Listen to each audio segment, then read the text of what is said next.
Boa noite a todos. Infelizmente, nós não poderemos votar a comissão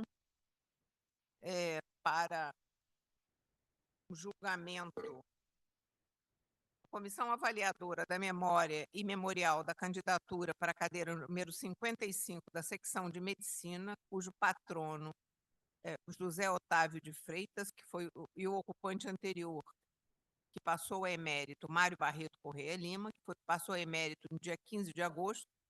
E nós não podemos votar porque nós precisaríamos de 20 acadêmicos e apenas 15 assinaram o livro de presença. Tem alguém que não assinou? Acho que não.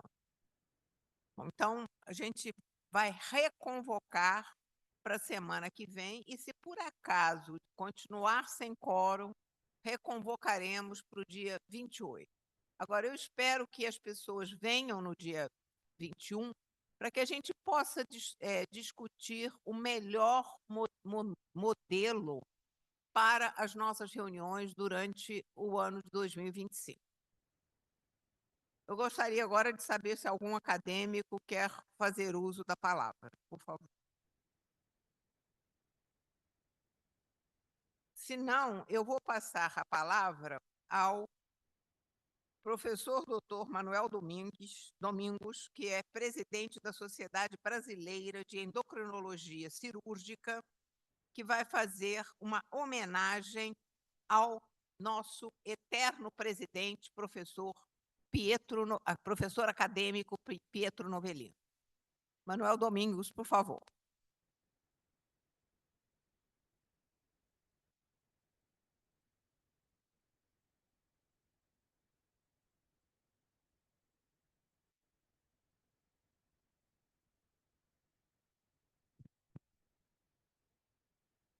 Bom, queria inicialmente agradecer à diretoria da Academia Nacional de Medicina, em nome da sua presidente, professora Eliette Busquela, e também o professor Tarcísio Eloy, que está aqui na mesa. Né? E em ter tido a gentileza de proporcionar essa homenagem ao professor Novelino aqui na sua casa, que é a Academia Nacional de Medicina, uma entidade tão nobre. Então, para a gente é uma honra e muito obrigado, professores. E queria agradecer especialmente também ao professor Rossano Kepler, que deu a ideia que fizéssemos isso aqui na academia e que providenciou esse ato. Agradecer também a toda a diretoria, conforme eu falei anteriormente, e dizer que a Sociedade Brasileira de Endocrinologia Cirúrgica é uma sociedade nova, é uma sociedade que foi criada em 2010 por cirurgiões gerais que se dedicam à cirurgia endócrina, né? Ele congrega cirurgiões do Brasil inteiro, tem vários membros de vários estados do Brasil, né? E agora, a nossa homenagem ao professor Novelino é exatamente dentro desse foco. O professor Novelino é um cirurgião geral que se dedicou imensamente à cirurgia endócrina, especialmente à cirurgia da tireoide, e que formou diversos cirurgiões no Brasil inteiro. Tá? Eu não vou, tenho aqui uma relação de todos os títulos do professor Novelino, mas é lógico, eu não vou ler todos os títulos, porque todos os conhecem bastante bem, e eu ficaria a noite inteira falando desses títulos aqui, professor. Agora, eu queria chamar a atenção em relação à cirurgia endócrina, e o professor Novelino, ele obteve doutoramento em clínica cirúrgica geral em 1972, pela Faculdade Nacional de Medicina da Universidade do Brasil, que é a atual UFRJ, né? Defendendo a tese tiroidectomia nos bócios nodulares. E, na ocasião da sua candidatura a membro titular da Academia Nacional de Medicina, apresentou memorial intitulado Feocromocitoma e seu tratamento cirúrgico. Então, mostrando que ele está exatamente engajado dentro da cirurgia endócrina. O professor Novelino, conforme eu falei, ele foi responsável pela formação de inúmeros cirurgiões que se dedicam à cirurgia endócrina, inclusive vários aqui estão presentes, a professora Cristina, o professor Leonardo e alguns outros, o Pedro, o próprio professor Rossano Kepler também, então inúmeros cirurgiões, e por conta disso, nós fizemos essa homenagem. Eu mesmo, quando fui residente do Hospital Municipal Moncourt Filho, tive a feliz oportunidade de assistir e de auxiliar o professor Novelino, inclusive na sua clínica particular, né? E, naquela época, o professor Novelino era o chefe do Serviço de Cirurgia Endócrina do IEDS, Instituto Estadual de Endocrinologia e Diabetes, que ficava num prédio anexo ao lado do Hospital Moncorvo Filho. Eu ficava encantado, né, maravilhado mesmo, pela sua habilidade, pela sua técnica cirúrgica, do seu conhecimento de anatomia. As cirurgias realizadas pelo professor Novelino eram sempre cirurgias limpas e cirurgias bonitas de serem assistidas. Esse contato e aprendizado que me deixou apaixonado pela cirurgia endócrina, em especial pela cirurgia da tireoide e da paratireoide. Por sua grande contribuição na prática e no ensino da cirurgia endócrina, nós da SBEC, Sociedade Brasileira de Endocrinologia Cirúrgica, fizemos a proposta de tornar o professor Pietro Novelino membro honorário da nossa sociedade, que foi aprovado por todos, e por unanimidade, na última Assembleia realizada dia 12 de outubro desse ano, junto com o Congresso da CBEM, que é o Congresso Brasileiro de Endocrinologia e Metabologia, realizado em Recife. A Sociedade Brasileira de Endocrinologia Cirúrgica ficará orgulhosa e engrandecida em ter um membro tão qualificado e dedicado a essa área de atuação. Será uma honra para todos nós da sociedade e receba, portanto, esse certificado que diz o seguinte: professor Pietro Novelino, certificado de membro honorário, a Sociedade Brasileira de Endocrinologia Cirúrgica, SBEC, considerando que foi aprovado por unanimidade na AGO de dia 12 de 10 de 24, confere ao professor Pietro Novelino o título de membro honorário como reconhecimento por sua notória contribuição ao desenvolvimento da cirurgia endócrina no nosso país. Vou passar, então, as mãos para o professor.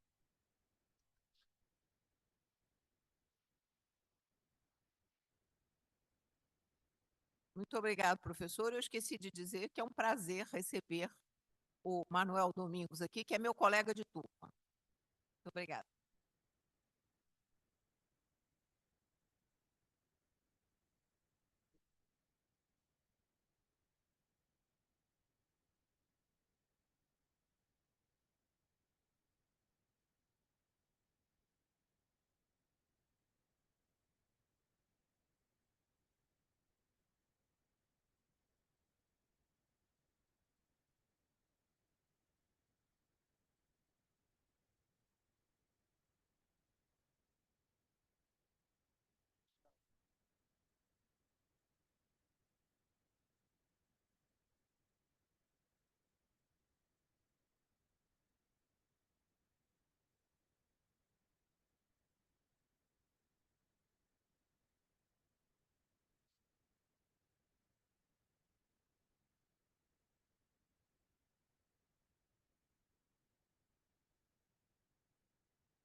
Excelentíssima senhora presidente desta nossa casa, professora Eliette Busquelar.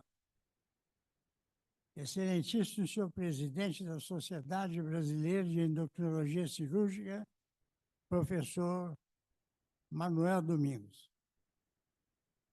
Excelentíssimo senhor acadêmico Tarcísio Eloy, um dos organizadores, junto com o professor Rossano, desse excelente simpósio que hoje já tivemos a primeira parte. Senhora presidente, eu aprendi com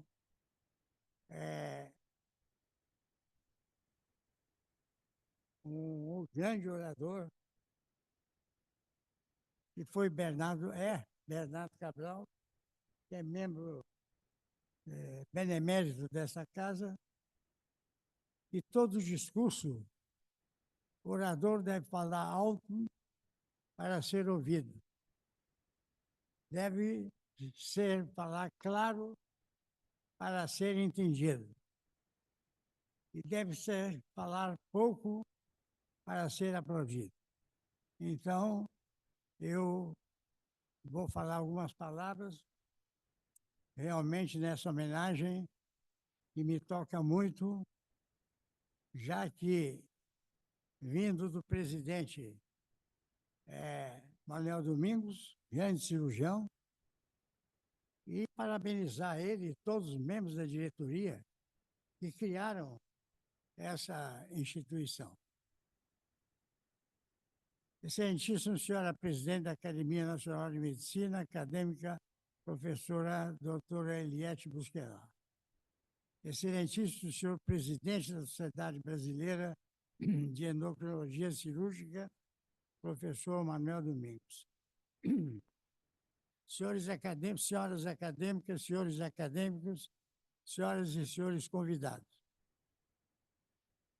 Em nome de vossas excelências, cumprimento todas as acadêmicas e acadêmicos, assim como eminentes membros dessa augusta sociedade, representante maior da endocrinologia cirúrgica do nosso país. Neste momento, sou invadido pelos sentimentos de júbilo, emoção e gratidão. E se esta é a memória do coração, permito-me expressar meus agradecimentos a todos os membros da Sociedade Brasileira de Cirurgia Endócrina, cuja nobreza de sentimentos apoiaram a indicação do meu nome para receber tão alta distinção. Machado de Assis nos ensina que o louvor aos mortos é um modo de orar por eles. E por isso, nesta hora em que a fortuna nos proporciona estarmos reunidos, cumpre-nos também reverenciar a memória dos nossos eminentes mestres e todos aqueles que não puderam estar entre nós.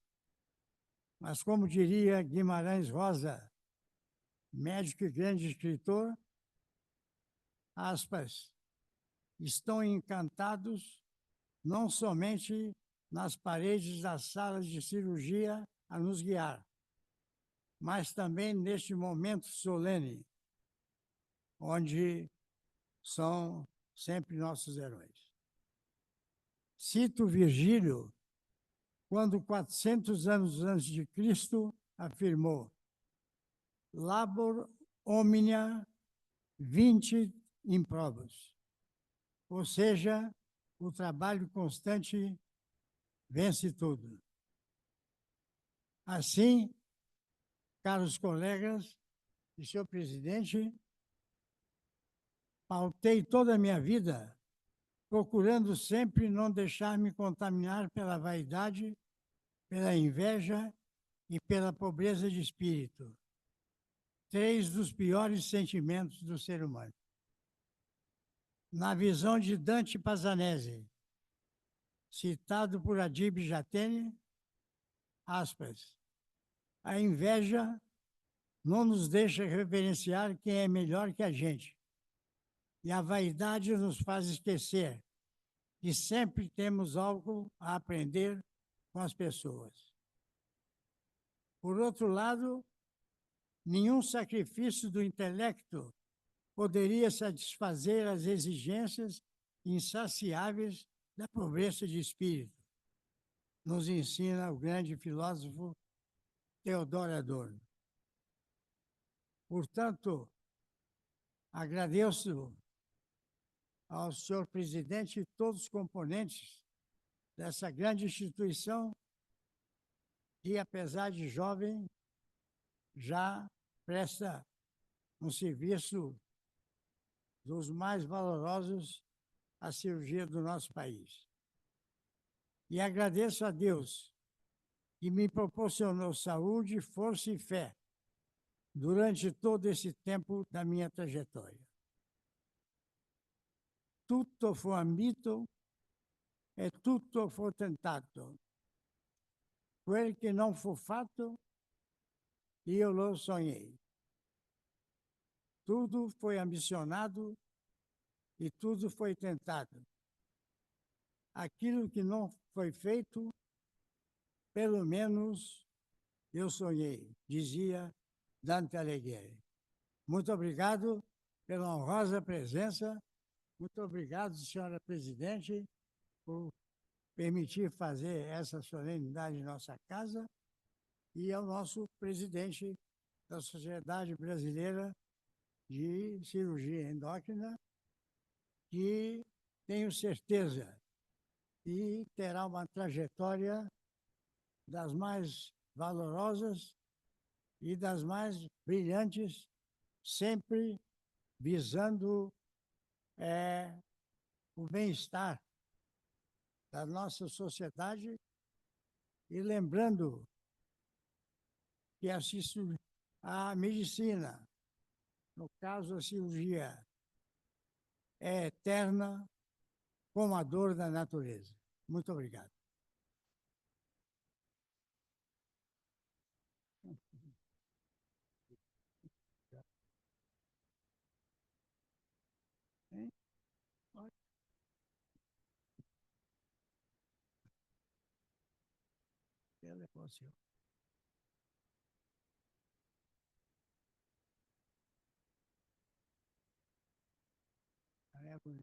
Obrigado.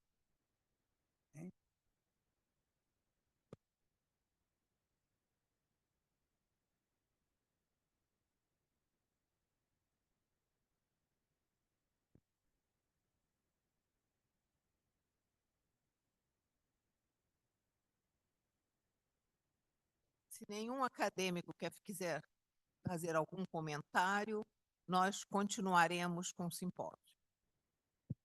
Pode ser assim? Ok. Por favor, acadêmico Tarcísio Eloy. Excelentíssima presidente Eliette Busquelar, excelentíssimo presidente Pietro Novelino, gostaria de, em meu nome, em nome do acadêmico Rossano Fiorelli, agradecer mais uma vez a oportunidade de estar aqui apresentando esse simpósio. E o próximo tópico a ser apresentado, ele vai ser sobre o Dia Nacional de Prevenção das Arritmias e Morte Súbita, apresentado pelo professor Eduardo Benchimol Saad, por favor.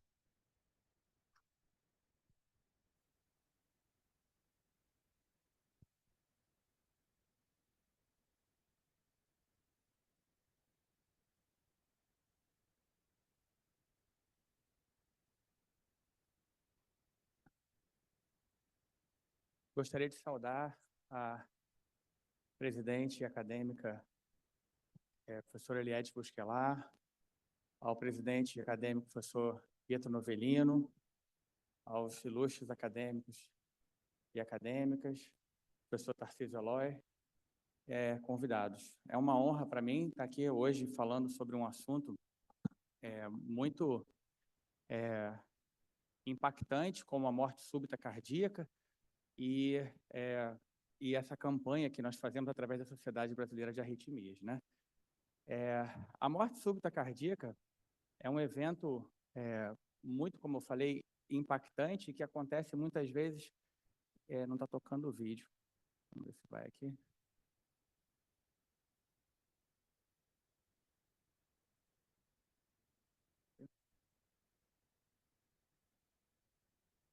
Esse evento aconteceu há 2 meses atrás, ficou bastante evidente na imprensa, de um jogador de futebol no estado do Morumbi, em São Paulo, e veja, ele tem um mal súbito, ele cai e as pessoas não têm uma conduta, né, prática. Basicamente, alguém chega, dá alguma coisa para ele cheirar, chama ajuda, abana, mas ninguém faz, na verdade, manobras de ressuscitação cardiopulmonar, né? Mesmo quando a ambulância chega, minutos se perdem e sem que se faça as adequadas manobras. Então, quando a gente vê isso em cadeia nacional, mostra a importância desse fato, né? E muitas vezes pessoas como atletas profissionais, aqui no caso, que têm um aspecto saudável, né? Assim, ultra saudável em relação à população em geral. E a morte súbita, ela é realmente muito importante. Nos Estados Unidos, os dados mostram que ela só perde em incidência para quando nós somamos todas as mortes por todos os tipos de neoplasias. Ou seja, 50% das mortes cardiovasculares são mortes na forma súbita. E no Brasil ela afeta ocorre em mais de 300 mil pessoas anualmente, ou seja, é um enorme problema de saúde pública. Nós estamos aqui no dia, foi ontem, né, que em 1952, essa publicação no New England Journal of Medicine pelo professor Paul Zoll, pela primeira vez mostrou que era possível ressuscitar um coração parado através de estimulação elétrica externa. E isso foi o início, né, de uma jornada que hoje culmina com a importância dos desfibriladores implantáveis e dos desfibriladores externos automáticos que salvam muitas vidas. Isso é importante por quê? Porque a maior causa de parada cardíaca, né, de morte súbita cardíaca, é elétrica, é o traçado de fibrilação ventricular. Está mostrado aqui à esquerda. E esse traçado é muito emblemático porque essa fibrilação ventricular ela precisa ser revertida rapidamente. A cada minuto que passa em fibrilação ventricular, aumenta-se a mortalidade em 10%, ou seja, em 10 minutos há zero de chance de conseguir recuperar essa pessoa. Mas não é só isso. Ao longo do tempo, nós temos danos neurológicos cerebrais, muitas vezes irreversíveis, a partir do segundo minuto. Então, há que se ter uma rapidez muito grande em que o tratamento adequado nesta circunstância é a aplicação de um choque elétrico, uma desfibrilação imediata do paciente. Isso permite a prevenção da morte súbita naquele indivíduo que tem e a prevenção de sequelas neurológicas nessa população. Então, isso é muito importante, só com educação, só com treinamento, só com uma mudança de mentalidade é que a gente consegue instituir esse tipo de situação. Quais são as causas de morte súbita? Toda vez que a gente vê um indivíduo que morreu subitamente, como que eu mostrei inicialmente, se fala que o indivíduo teve um infarto fulminante. Isso não é obrigatoriamente mentira, mas nem sempre é o caso. A doença aterosclerótica coronária, o infarto agudo, ele responde, a isquemia aguda do coração responde por 80% dos casos de morte súbita elétrica. Mas há outras causas que são muito relevantes, como, por exemplo, as cardiomiopatias, que acontecem em 10 a 15% dos indivíduos afetados. E muitas vezes essas cardiomiopatias elas são assintomáticas, o indivíduo não sabia que tinha uma cardiomiopatia. Ele tem ou exames com alterações frustras, ou sequer tem alterações em exames corriqueiros, ou ele não faz nenhum exame mais apurado e, portanto, não tem esse diagnóstico. E menos de 5% dos pacientes têm doenças elétricas do coração, né? Doenças geneticamente determinadas, doenças dos canais iônicos, que são até mais difíceis de serem diagnosticadas por médicos generalistas, é mais do especialista mesmo. A prevenção de morte súbita, então, ela passa por evitar a ocorrência dessas arritmias ventriculares, reconhecendo e tratando a doença de base, e naqueles que já têm essa doença de base, que possa, então, interromper essa taquicardia ventricular, essa fibrilação ventricular, através de um choque externo ou interno. Hoje é possível implantar um dispositivo chamado cardioversor desfibrilador implantável, que está sendo demonstrado aqui nesse desenho, que é uma espécie de um marca-passo. Se o indivíduo já sabe que tem alto risco de ter um evento elétrico, esse é implantado como se fosse um marca-passo aqui, né, no tórax, e esse marca-passo ele tem não só a função de estimular o coração, mas se houver uma arritmia ventricular, como está mostrando nesse desenho, o aparelho é capaz de reconhecer e, em poucos segundos, enviar um choque elétrico interno pelo eletrodo, revertendo essa arritmia. Isso pode ser feito com um sistema transvenoso ou até com um sistema mais modernamente, um sistema subcutâneo, né? Ou seja, sem invadir o sistema elétrico, o sistema vascular do paciente. Eu vou mostrar aqui um exemplo que hoje tem muita gente andando na rua com esses desfibriladores. Esse é um exemplo de um jogador de futebol na Europa que cai subitamente. E veja a diferença do que eu mostrei inicialmente. Em poucos segundos, ele vai também ter algum tipo de socorro, mas ele vai aqui, veja a contração muscular, foi o choque do desfibrilador que ele tem implantado no seu peito e ele rapidamente recobra a consciência. Essa é a diferença de uma pessoa que tem uma proteção daquela outra que não tem a proteção. Em menos de 10 segundos, ele foi capaz de reconhecer, tratar, e o indivíduo já quer voltar a jogar futebol. Então, isso salva realmente muitas e muitas vidas. Qual é o nosso maior problema? É que nós sabemos que alguns indivíduos têm mais chance de ter parada cardíaca. aqueles que têm disfunção ventricular, insuficiência cardíaca, já tiveram algum outro evento, pós-infarto, e esses respondem por uma alta proporção das mortes súbitas, mas em números absolutos eles são a minoria. A maior parte dos eventos de morte súbita acontecem na população geral, que estão aqui, que ninguém sabe que tem nenhuma doença. Então, em números absolutos, isso é importante. Muito se fala, né, na morte súbita que acontece no atleta, mas pouco se fala sobre a morte súbita que acontece nessa população geral que está em locais de grande circulação, nos estádios, onde então, mais importante até do que no campo, de ter esses desfibriladores e pessoas treinadas para fazer isso. Então, nós da Sociedade Brasileira de Arritmias Cardíacas acreditamos que, como em outros países desenvolvidos, no Brasil, locais públicos de alta aglomeração de pessoas precisam ter dispositivos como esses, são desfibriladores externos automáticos que possam ser acionados por pessoas com um mínimo de treinamento. E, por isso, a Sociedade Brasileira de Arritmias Cardíacas, em 2007, fundou uma campanha, que é a campanha Coração na Batida Certa, que em 2010 foi formalizado pelo Ministério da Saúde como uma data padrão, que é o Dia Nacional da Prevenção das Arritmias Cardíacas e Morte Súbita. Todo ano, nesse dia 12 de novembro, a sociedade promove uma campanha em hospitais, em praças públicas, em aeroportos, com a população leiga e com médicos, no intuito, eu vou tocar aqui um vídeo de rede social, no intuito de educar sobre essa prevenção.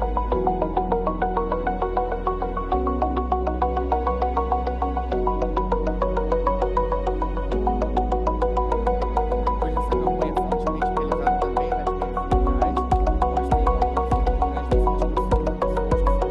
conhecidas pelo público, né? Então, esse Dia Nacional da Prevenção de Arritmia se concentra em 3 frentes. Uma frente que é social, que ela visa conscientizar a população da existência, da relevância e quais modos se pode prevenir os fatores de risco para desenvolvimento de arritmias cardíacas e mortes súbitas. Tem uma frente educativa, que visa disseminar e implementar diretrizes e guias práticos para a prevenção dessas patologias e suas consequências, e também orientações para esclarecer a população leiga da importância de realização de exames preventivos e a orientação para acompanhamento por um especialista, quando for o caso. Essa é uma matéria publicada no Jornal Nacional em 2015, e nós vamos ver aqui que médicos lançaram hoje um alerta nacional sobre os riscos da arritmia cardíaca. 20 milhões de brasileiros têm a doença, que nos casos mais graves pode levar à morte súbita. Faz de conta que o seu coração é um piano e que cada nota é uma batida. O que seria um coração batendo normalmente? Seria isso. O que é um descompasso? Seria, por exemplo, isso. E quando está batendo assim, a gente tem que procurar um regente para acertar o compasso, o cardiologista. Existem tipos de arritmia que são benignos e outros tipos que não são benignos e que precisam ser detectados precocemente para que possa haver um tratamento preventivo. Foi pensando em prevenção que a sociedade... Vou passar à frente por conta do tempo para finalizar um caso clínico rápido que mostra a minha íntima relação com o assunto. Um paciente de 51 anos que fazia exercício físico regular e seu check-up anual, que tem uma parada cardíaca num local de pouquíssima circulação nos Estados Unidos. E graças ao sistema 911 lá e à cultura, ao treinamento e à infraestrutura que se instituiu no país, ele consegue, por um leigo, ser realizada a massagem cardíaca e uma ambulância que chega em 3 minutos e leva um desfibrilador que salva a sua vida. Ele fica 24 horas sob hipotermia profunda no hospital, entubado, e graças a essa cadeia de entendimento de que a parada cardíaca pode acontecer em qualquer lugar, em qualquer idade e a qualquer hora, que se faz a possibilidade de salvação desse indivíduo. 10 dias depois, ele está de volta ao Corpo de Bombeiros para agradecer ter sua vida salva. Esse é o meu irmão, quem conhece, essa é a minha mãe, é a sua esposa e sua filha, e 4 meses depois, nós dois estamos no torneio de tênis em Miami, ele perfeitamente normal e salvo, foi no ano de 2017. Isso acontece também com jogadores de futebol. Esse ficou famoso, o Christian Eriksen, teve uma parada cardíaca na Eurocopa em 2021, colocou um desfibrilador e volta a marcar gol no mesmo estádio em 2024. Isso tudo mostra que na morte súbita existe sempre a dimensão da esperança. O indivíduo que tem uma cardiopatia ou que sofre uma parada cardíaca pode sim prevenir, pode ser tratado e pode levar uma vida normal. Muito obrigado pela atenção.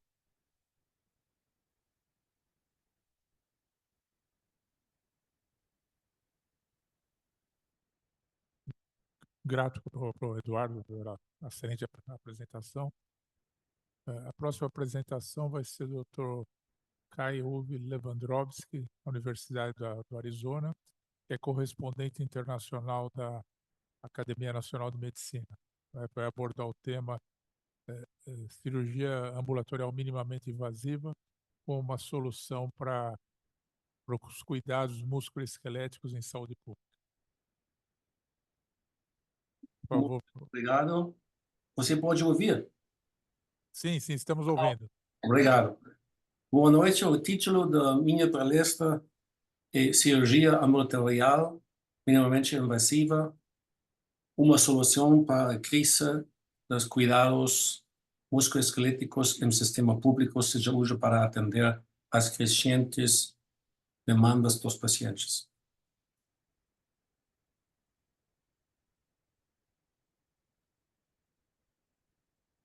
Actualmente temos uma crise nos modelos de cuidados musculoesqueléticos devido ao envelhecimento da população. Hoje à noite quero falar sobre como abordar esse problema com cirurgias ambulatoriais simplificadas e direcionadas usando a dor lombar como exemplo. A população do Brasil em 2019 era 216. Por favor, precisa colocar no modo apresentação. A tela não está entrando de forma correta. Não tem? Não, ainda não. Você não pode ver. Precisa pôr no modo apresentação.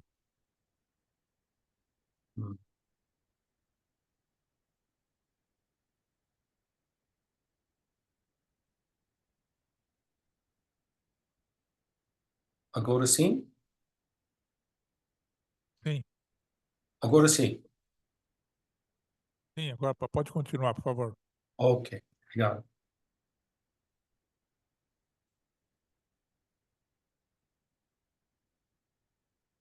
A expectativa da vida também está aumentando e, ao mesmo tempo, a taxa de fertilidade cairá para 1,4%.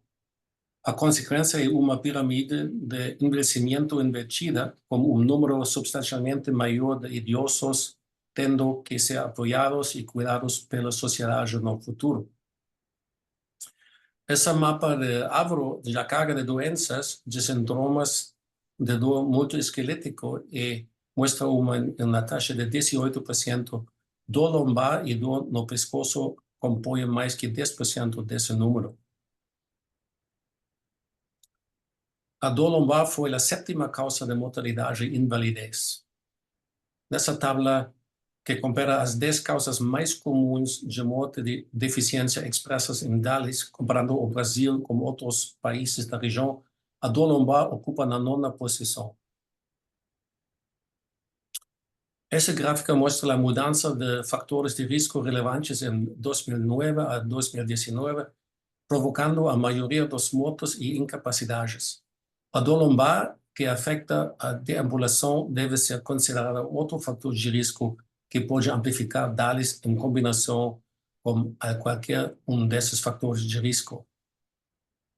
O índice de cobertura universal efetiva de saúde aumentou para 65%, tomando dor lombar relevantes para o sistema de saúde pública. Os custos, cuidados de saúde pagos pelo sistema público e pagadores privados irão praticamente duplicar até 2050. A consequência dessas tendências é que os sistemas de saúde pública estão sobrecarregados por recursos limitados, altos volumes de pacientes e expectativas crescentes. Esses desafios dificultam o acesso ao atendimento, especialmente para condições musculoesqueléticas que impedem o tratamento especializado. Portanto, precisamos de uma mudança de paradigma para abordar adequadamente esse problema. As cirurgias abertas tradicionais provavelmente serão eliminadas porque representam um uso ineficiente de recursos. No sistema atual, apenas os pacientes mais complexos são submetidos à cirurgia. Em comparação, há poucos recursos para os muitos mais pacientes com problemas simples, mais muito dolorosos, que faltam ao trabalho e sobrecarregam a sociedade com a perda de produção. Cirurgias tradicionais também exigem tecnologias adicionais caras, como robótica, navegação e realidade virtual e aumentada. Elas provavelmente serão reservadas para casos graves de insensibilidade e deformidade devido à fratura, infecção ou câncer. Cirurgias tradicionais também precisam de implantantes para estabilizar a coluna, um outro custo tradicional. Alguns pacientes necessitam de internações caras em unidades de terapia intensiva para tratamento de falhas no sistema cardiopulmonar e renal. Muitas vezes precisam de transfusão de sangue. O crescimento ou envelhecimento da população intensificam a demanda por serviços de saúde, especialmente para dor lombar. Com mais indivíduos precisando de tratamento e infraestrutura de saúde existente, frequentemente luta para atender às necessidades urgentes. Como uma solução, nossa equipe implementou modelos de cuidados simplificados. O tratamento ambulatorial da coluna permite um volume maior do paciente. Esses procedimentos direcionados e menos dolorosos podem agilizar a recuperação, acelerar o retorno ao trabalho e aumentar a conveniência do paciente. As hospitalizações longas não são necessárias. Os modelos de cuidados tradicionais incentivam o tratamento cirúrgico tardio dos piores casos com resultado clínico menos favorável e o custo mais alto.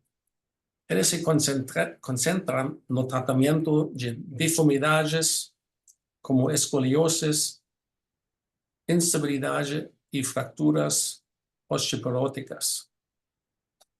Essas cirurgias abertas tradicionais exigem implantantes e materiais descartáveis e o que também podem aumentar o custo dessas cirurgias. Agora quero apresentar nosso modelo de atendimento ambulatorial como uma alternativa. O programa concentra-se no tratamento de geradores primários de dor validados e ignora outras abnormalidades.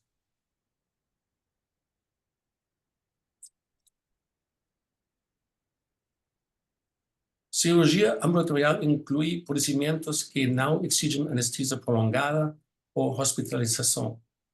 Procedimentos minimamente invasivos são feitos por meio de pequenas incisões com pouco sangramento ou dor. Os benefícios incluem custos reduzidos, tempos de recuperação mais rápidos para o paciente e menos interrupções na vida diária do paciente. O elemento-chave nessa plataforma cirúrgica é uma endoscopia espinal como canal de trabalho central. Pode ser conectado a equipamentos de vídeo existentes. Os forames espinais ou o canal lateral podem ser acessados por vários ângulos. Classificação da localização da patologia dolorosa são utilizadas para planejamento. Os instrumentos são mais longos, muito semelhantes aos usados em cirurgias abertas. Os nervos são retraídos e pinças e trepanos são usados para remover tecidos moles e ósseos, como hernias de disco e osteofitos. Esse é um caso típico de hernia de disco que estenosis foraminal, duas das principais indicações para a cirurgia endoscópica da coluna. A estenose do foramen ósseo e do canal lateral é uma das condições dolorosas da coluna vertebral mais comumente ignoradas. Esta animação em vídeo mostra as etapas básicas da cirurgia. Temos uma agulha, uma fia guia, dilatadores e canal de trabalho usado para a abordagem do foramen. Temos instrumentos largos, aqui a óptica.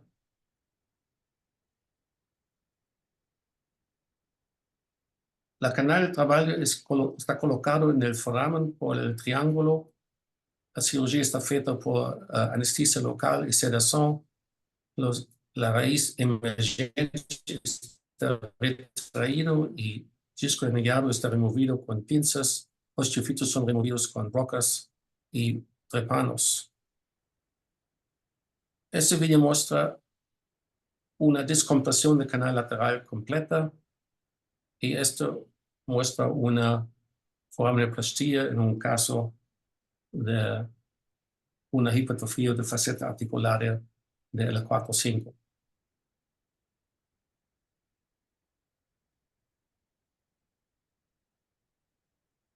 As hernias de disco extruso são facilmente removidas por meio da abordagem transforaminal. Aqui é caso de disco extruso que facilmente está removido com a pinça. Esses são casos de alto benefício.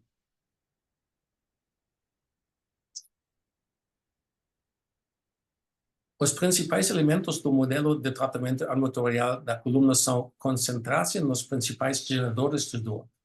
Muitos deles nunca são demonstrados na ressonância magnética de rotina. Este vídeo intraoperatório mostra canal espinal completamente descompressivo e saco dural inflamado. A abordagem transforaminal permite visualização direta, videoendoscópica detalhada de geradores de dor não reconhecidos que não são diagnosticados com a ressonância magnética. Agora quero falar sobre como implementar esses modelos. Uma das principais características do modelo de tratamento ambulatorial da coluna são protocolos mais curtos, que permitem tratamento mais eficiente de condições de dor lombar. Ao focar em procedimentos ambulatoriais, os sistemas de uso podem reduzir os tempos de espera e aumentar a satisfação do paciente por meio do acesso mais rápido ao tratamento. Este protocolo foi publicado no periódico de Personalized Medicine. Ele se concentra em geradores de dor tipicamente não visualizados em exames de ressonância. Estas imagens são interpretatórios de raízes nerviosas inflamadas, tecido cicatricial e de quistos facetários comumente não detectados em exame de ressonância. Neste estudo, comparamos os resultados da cirurgia endoscópica com laminectomia aberta e de fusão. E esses geradores de dor incluem fissuras anulares, tecidos de granulação, cicatrizes, inflamação, quistos e muitos outros que não são visualizados por a ressonância de rotina. Os resultados clínicos da decompressão endoscópica foram comparados à laminectomia translaminar aberta com e sem fusão, e o grupo controle teve resultados clínicos ruins. Os melhores resultados clínicos foram obtidos com a cirurgia endoscópica, 66% apresentando excelente resultado clínico. Usamos a análise de sobrevivência de Kaplan-Meier para medir a durabilidade do procedimento de descompressão endoscópica em comparação ao tratamento não cirúrgico, laminectomia aberta e fusão No grupo de controle, a durabilidade média foi 8 meses, e a maioria dos pacientes passou para outros grupos de tratamento. No grupo de laminectomia, a durabilidade foi 36 meses. E no grupo de fusão, 31 meses. No grupo de cirurgia endoscópica, a durabilidade mediana foi 54 meses. A implementação no aleitamento primário é muito importante para direcionar os pacientes de forma eficiente para evitar desperdícios e maximizar os resultados dos pacientes. Colaboração e educação recíproca são necessárias.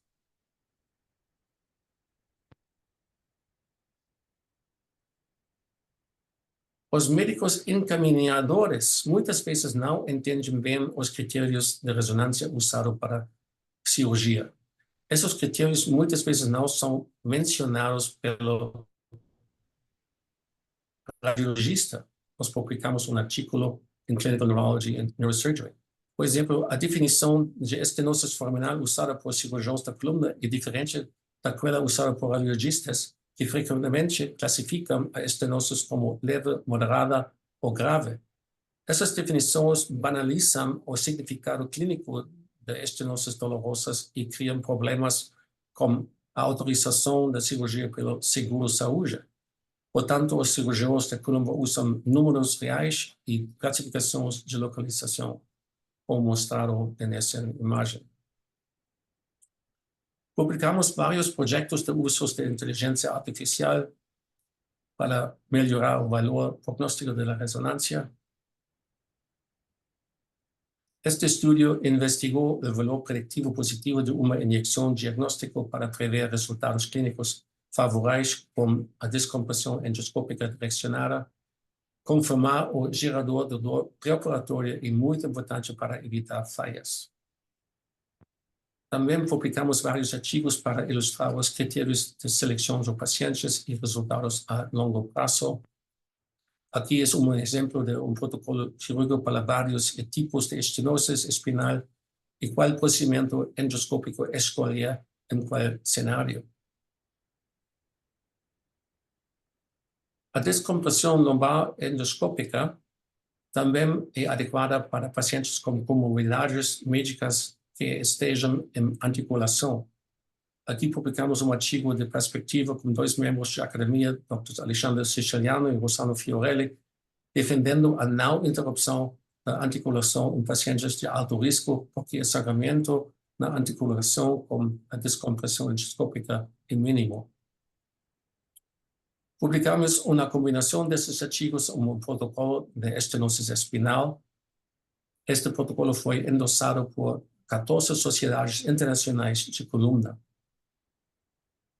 O paciente entra no protocolo após falha no tratamento conservador.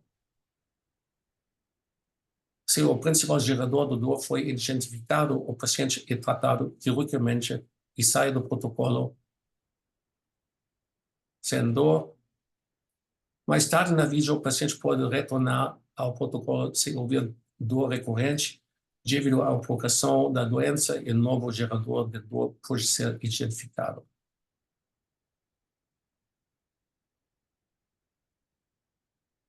A chave para aumentar o acesso aos cuidados é reduzir o custo e evitar a hospitalização.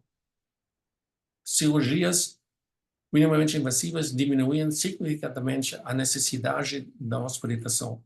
Taxas menores de complicações e readmissões não apenas reduzem os custos de assistência médica, mas também liberam recursos para casos mais críticos, optimizando assim a eficiência do sistema e assistência médica. Demonstramos taxas de readmissão muito baixas em cirurgia endoscópica lombar e também taxas de complicação muito baixas. Publicamos artigo de rupturas durais. Aqui exemplo de duotomia com a endoscopia interlaminar. E mostramos que poucos cirurgiões realizam reparo formal, como mostrado aqui com Krampus. Os resultados a longo prazo, como descompressão transfemoral endoscópica, são bons, com baixas taxas de recuperação nos primeiros 5 anos. As pacientes também retornam ao trabalho muito mais cedo. Também demonstramos que a descompressão endoscópica é útil em cenários de revisão em cirurgias complexas, onde uma revisão aberta formal seria difícil e cara. Um exemplo de doença de nível ascendente, um caso complexo com uma fusão anteriormente. É muito importante educar pacientes e médicos para a adoção de novos protocolos simplificados, clínicos com foco em geradores de dor. Essa mudança de paradigma libera recursos e permite que o sistema de saúde pública atenda uma população maior de pacientes com procedimentos simples. Também disponibiliza recursos para pacientes em hospitais públicos, já que muitos pacientes são transferidos para uma unidade ambulatorial. Publicamos sobre os requisitos da educação moderna com 2 membros da nossa academia, professores Maurício Pereira e Rossano Fiorelli. Para implementar com sucesso esse câmbio de paradigma, governos e seguradoras de saúde querem evidência para dar suporte a modelos de atendimento ambulatorial. Eles promoverão procedimentos minimamente invasivos e menos dispendiosos se puderem aumentar a acessibilidade enquanto reduzem os custos gerais com assistência médica. Usamos a análise de RASH para identificar as cirurgias de alto valor, realizando estatísticas sobre dados de experiência e proficiência do cirurgião transformados logaritmicamente. Nós transformamos esses dados percentuais em curvas de limiar logarítmicas. A progressão lógica dessas curvas é um prognosticador útil para identificar uma cirurgia de coluna de alto valor. Também usamos análises RASH para fornecer dados objetivos sobre o pagamento do cirurgião para esses novos procedimentos simplificados, comparando o grau de dificuldade com outras cirurgias tradicionais. Incentivar os cirurgiões a mudar a prática é importante. Os burocratas querem reduzir os custos e podem presumir que cirurgias simplificadas da coluna são mais fáceis. Nossa análise mostrou que elas são mais difíceis e que a proficiência do cirurgião é muito importante. Nesse exemplo, determinamos que o pagamento adequado de uma cirurgia deve ser 152% do reembolso de uma cirurgia aberta. Nossa pesquisa mais recente se concentra na correlação entre habilidade e experiência do cirurgião e resultados clínicos. Por exemplo, esse gráfico mostra as cirurgias mais difíceis na parte superior e mais fáceis na parte inferior. Esse gráfico mostra as cirurgias de alto valor em linhas pretas, com progresso lógico dos dados. As curvas de probabilidade de categoria são outra maneira de investigar os dados. Para concluir, quero resumir que o tratamento ambulatorial de coluna é superior aos tratamentos hospitalares, pois aproveita a tecnologia moderna. Fornecer tratamento minimamente invasivo direcionado e mais eficiente resulta em tempos de recuperação mais rápidos, custos reduzidos e melhores resultados clínicos e conveniência para os pacientes. Esse modelo de atendimento é nossa solução para os desafios dos sistemas de saúde pública para muitos pacientes com condições dolorosas e degenerativas da coluna vertebral. Muito obrigado.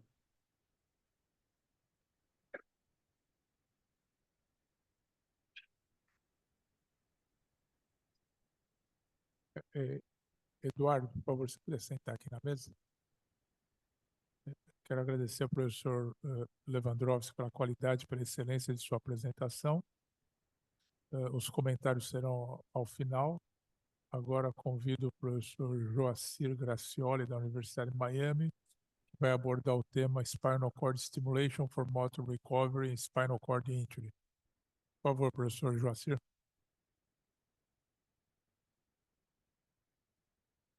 Boa tarde a todos. Muito obrigado pelo convite. É uma honra e um prazer poder compor o plenário de hoje. Me deixem saber se vocês podem ver os meus slides, por gentileza. Sim, estamos vendo. Perdão. Em tela cheia, correto? Então tá bom. Então vamos Não, agora não, professor. Tava Perdão? naquela hora, agora não tá não. Modo apresentador agora. Então só um pouquinho. Vamos corrigir isso. Agora? Sim. Ok. Ok. Então tá. Assim, agradecendo novamente o convite para a gente poder contar um pouco o que é feito aqui na Universidade de Miami. Só para dar um background do que a gente vai falar hoje.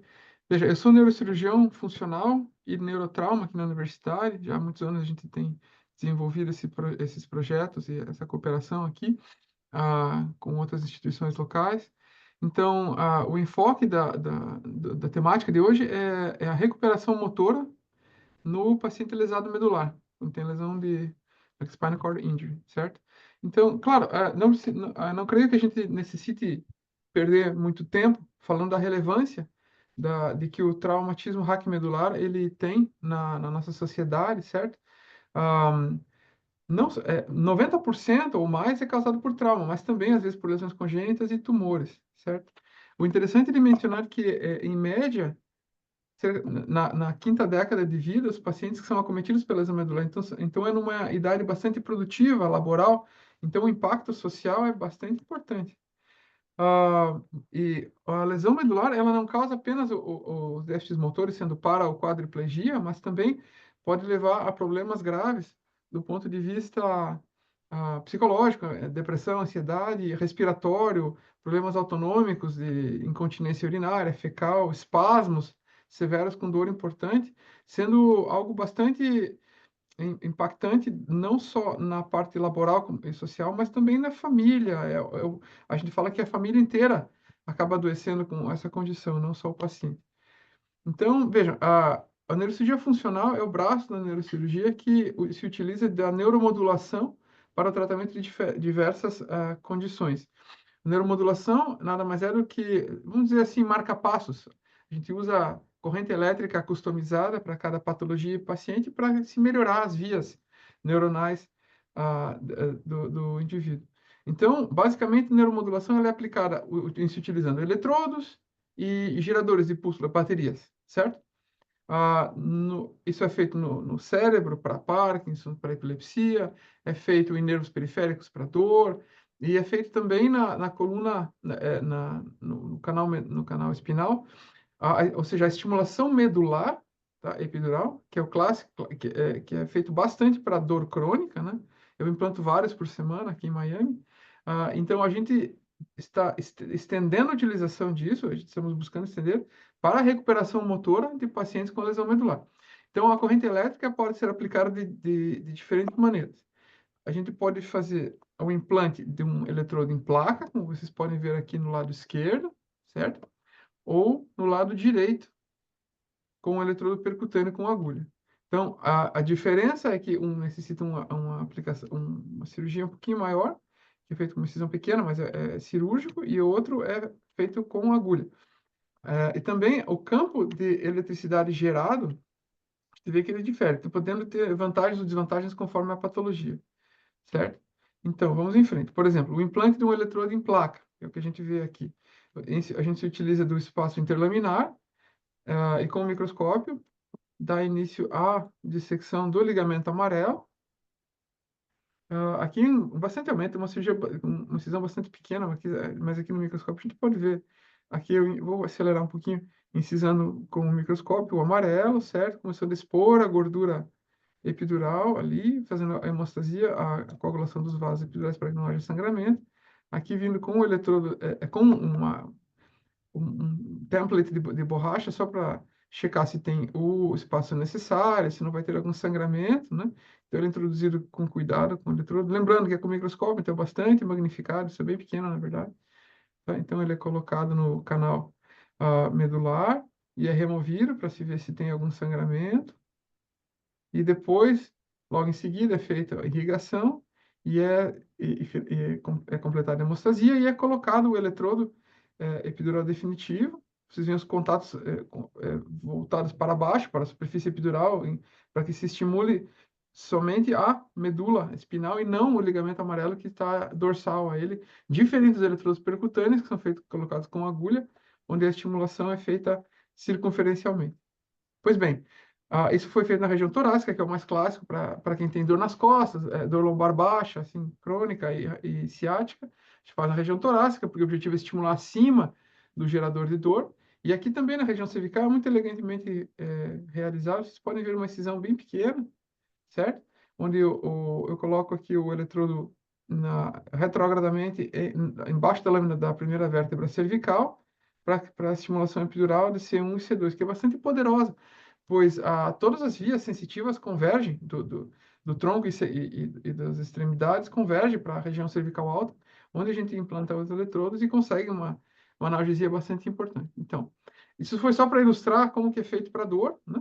O implante percutâneo com agulha ou o implante cirúrgico das pérolas, das placas, com incisões pequenas, com magnificação. Pois bem, agora, vindo ao tópico da restauração motora em pacientes lesados medulares, certo? Estudos iniciais mostraram em pacientes paraplégicos, já há muitos anos, em média quase 8 anos de lesão medular completa em quase todos eles, e parcial de alto grau de lesão, que não vence gravidade, em 1 dos 7 pacientes, em que todos eles recuperaram movimentos voluntários, claro, em diferentes graus, mas todos eles recuperaram com a estimulação epidural aplicada na junção toracolombar. Chegando ao ponto de se questionar se existe realmente uma lesão medular completa. Ela é dita completa baseada em dados clínicos, certo? Mas os artigos trazem o questionamento de que, a não ser em casos em que existe uma transecção medular completa, assim, com separação dos cotos, sempre existem vias. Virtualmente, sempre existem vias que ainda estão, possivelmente, ativáveis, vamos dizer assim, nos pacientes que mesmo clinicamente mostram uma lesão completa. Então, baseado nisso, vários autores estenderam as pesquisas e na maior meta-análise publicada até então, do começo desse ano, mais de 300 pacientes foram implantados para recuperação motora e a maioria deles mostrou realmente ganho em diferentes aspectos da função motora, como a marcha foi restaurada ou melhorada no caso de lesão parcial, melhor equilíbrio, melhor controle motor. Pois bem, isso para pacientes paraplégicos, tá? E também foi observado que não só a melhora da motricidade, mas também de outros componentes que são bastante impactantes na vida desses pacientes, que são os movimentos involuntários com os movimentos espásticos, que podem ser bastante dolorosos, as contrações prolongadas, as desautonomias, como a hipotensão postural, que pode ser bem limitante, às vezes levando até queda e fenômenos isquêmicos, e função de bexiga, intestino e função sexual melhoraram, bem como a espasticidade em pacientes lesados medulares completos e incompletos, com a estimulação epidural medular. Então, motivados por esses estudos, aqui em Miami a gente desenvolveu um protocolo para tentar uma coisa que é ainda inédita na literatura, que é o restaurar da função do membro superior, para tentar melhorar a função de mão de pacientes com lesão cervical alta e nível médio, certo? Então, é o paradigma do Brain-Computer Interface, da interface do computador-cérebro, para se melhorar esse sintoma, esse sinal. Então, o que é? Nada mais é do que a gente analisa os sinais emitidos pelo cérebro, quando o paciente pensa em movimentar a mão, por exemplo, e o braço, tá? Então, esses sinais, esses potenciais motores corticais são analisados utilizando-se algoritmos computacionais avançados que transduzem esse sinal vamos dizer assim, de registro invasivo e não invasivo, cortical cerebral, tá? Isso é translacionado em ativação muscular de grupos musculares do membro superior, isso utilizando estimulação epidural da medula cervical. Tá? Então, a gente vai falar um pouquinho mais disso.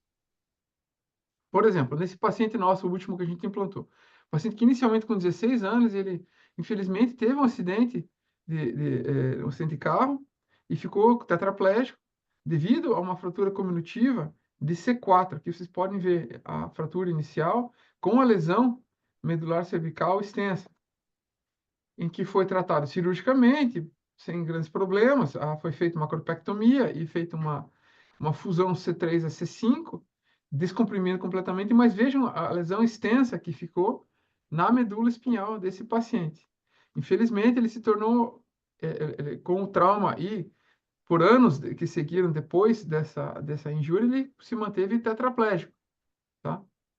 Então, o que foi feito? Anos depois do trauma, com o evoluir das pesquisas aqui, foi feito um implante cerebral, tá? De eletrodos em strips, em tira, sobre a área motora, conectados. Eu vou colocar aqui uma CT só para mostrar o implante. Foi um implante epidural cerebral, tá? Subdural cerebral, aliás, perdão, subdural, em que as placas foram implantadas e conectadas a cabos e um gerador externo capaz de sentir e converter esse sinal. Então, em mais detalhes, o que foi feito foi a ressonância funcional identificou a área motora da mão, os strips foram implantados por meio de uma craniotomia pequena, strips aberta a dura mater e implantados e afixados nessa região e conectados a um estimulador de pulso na região torácica, tá? E esse sinal foi utilizado para guiar essa bioprótese, que é essa luva, que vocês podem ver na mão direita, em que ele reganhou a função da mão, pois os sinais foram interpretados e potencializaram e coordenaram, na verdade, utilizar essa bioprótese. Então, ele podia abrir e fechar a mão usando essa luva especializada aqui, tá? Mas, claro, isso ainda está longe de ser uma função basal e refinada. Então, nossas pesquisas evoluíram mais e foi desenvolvido esse projeto combinando o implante cerebral com o implante da medula cervical, tá? Em que, eu vou mostrar um pouquinho aqui mais para frente, como eu estava explicando, os potenciais corticais foram translacionados. Então, o objetivo aqui nada mais era do que, com o implante que foi feito, epidural, a gente fez um mapeamento intraoperatório de diferentes grupos musculares, mão, antebraço, braço, ombro, tá? Foi feito também os testes intraoperatórios para checar se, com testes de supressão e de seletividade, para checar o posicionamento intraoperatório, se isso foi efetivo. Ou seja, aqui o Dr. Milosevic e o Dr. Guest, que são cérebros da pesquisa, eu sou o cirurgião envolvido, e que fiz o implante aqui com o meu residente. Então, a gente pode... Aqui um exemplo. Isso foi feito percutâneo, com agulha, certo? Então, eu tinha implantado primeiro um eletrodo já do lado direito e um paramediano aqui, para que a gente tenha uma cobertura bastante ampla dessa região cervical alta para se proporcionar o estudo. Então, o que foi feito? Depois que isso foi implantado, cada contato desses foi estimulado seletivamente, e reestimulado, estimulado, até que a gente conseguiu mapear todos os grupos musculares, certo? Os implantes foram feitos todos do lado direito, porque o objetivo inicial agora, nessa fase inicial do estudo, é melhorar o movimento de mão, tá? Então, o paciente passou por um treinamento, ele já vem... Isso é muito importante. O paciente que a gente escolhe tem que estar altamente motivado, realmente querendo melhorar, querendo se submeter a todos os testes e principalmente a reabilitação, porque o sistema, a inteligência artificial que está envolvida, ela aprende, quanto mais o paciente vai testando, melhor vai sendo a resposta.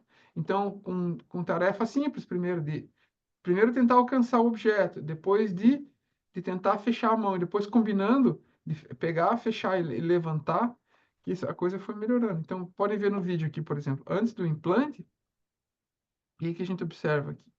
Ele tentava pegar aqui, simulando um copo d'água, uma garrafa de água, tadinho, não conseguia.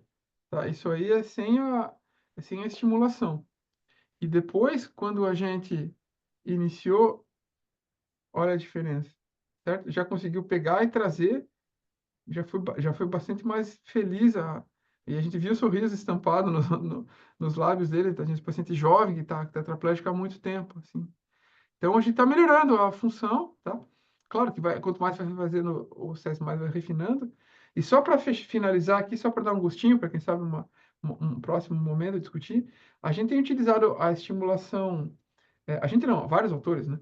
Tem utilizado a estimulação medular epidural, não só para lesão raquimedular, mas também a gente publicou a maior revisão de literatura no tema em que pacientes com lesão cerebral, traumatismo cerebral grave, que ficaram em estado vegetativo persistente ou estado de mínima consciência depois de bastante tempo, depois pelo menos um ano depois da injúria que não melhora mais, mais de 500 pacientes foram analisados e olhando nos pacientes com estado de mínima consciência, quase 70% dos pacientes melhoraram a cognição, acordaram mais, começaram a falar, começaram a se mexer melhor. Então, é bastante promissor a estimulação medular, não só para recuperação do lesado medular, mas também para o paciente com lesão cerebral traumática.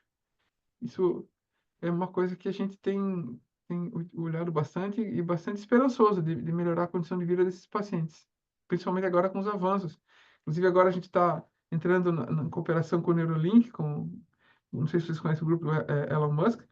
A gente está em fase de ser aprovado o segundo centro envolvido no implante cerebral do Neuralink, que é conhecido nos meios relacionados. Muito obrigado pela atenção de vocês. Muito obrigado.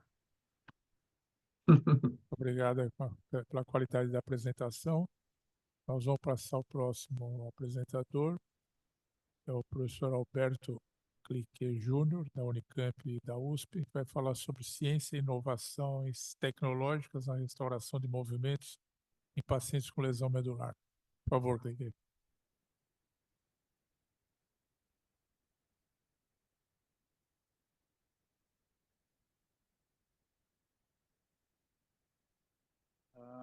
Bom, boa noite. Eu agradeço o convite do professor Tarcísio e dessa casa, né, pela presidente Eliette Busquelar. E apenas uma curiosidade, na Royal Society of Medicine, em Londres, é uma presidente também, a primeira eleita em algum tempo, né? E, então, é muito legal isso, né? E, bom, vamos lá.